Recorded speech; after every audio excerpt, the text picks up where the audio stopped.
Welcome back, it's your guy Engineer Mojo. Today we're going to be changing the brake pads to a 2013 Toyota Prius.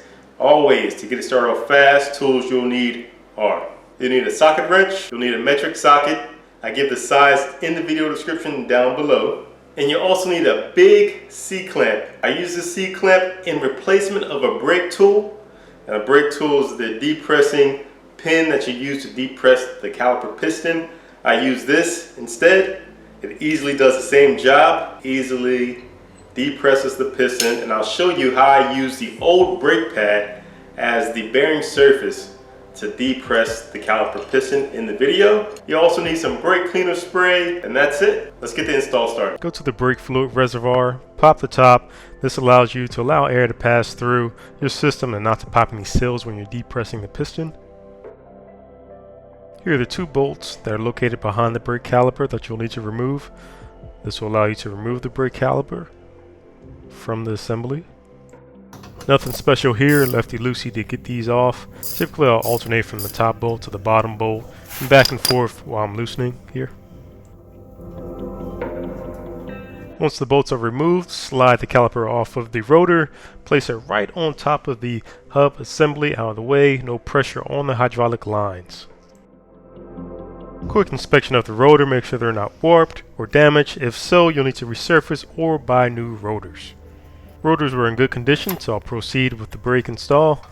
I'm taking off the old pads, really easy to just pull right off. Don't forget about the rear pads, pull those off as well. Here are the new pads.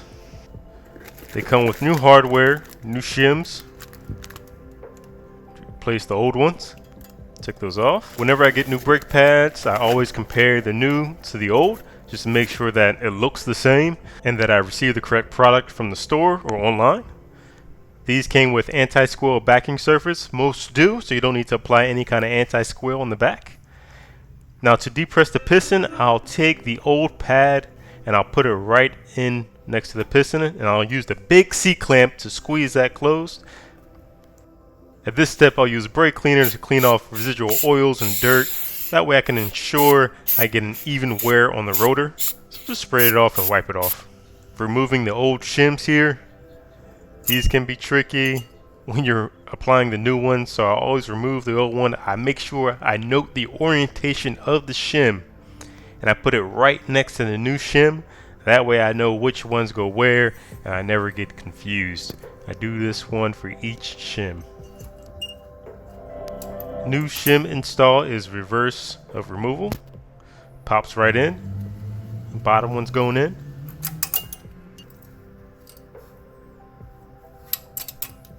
Not too hard.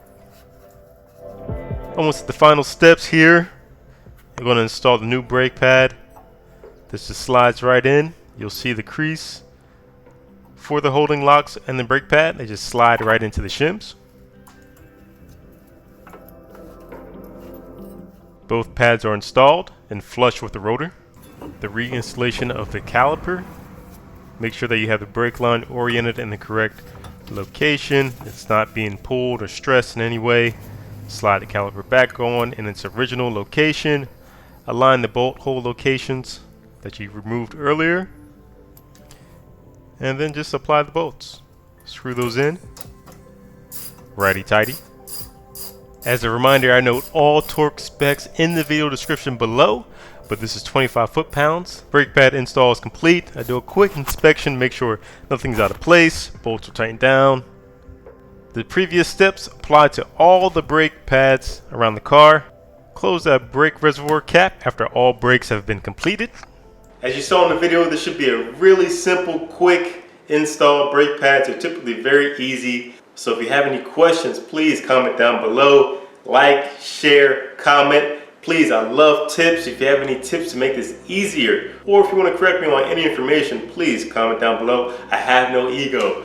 I'm here to provide for the YouTube community. It's provided me with so much information. I'm just trying to give back, pay it forward, all the info I've gotten in the past. So as always, thanks for watching. I'm out.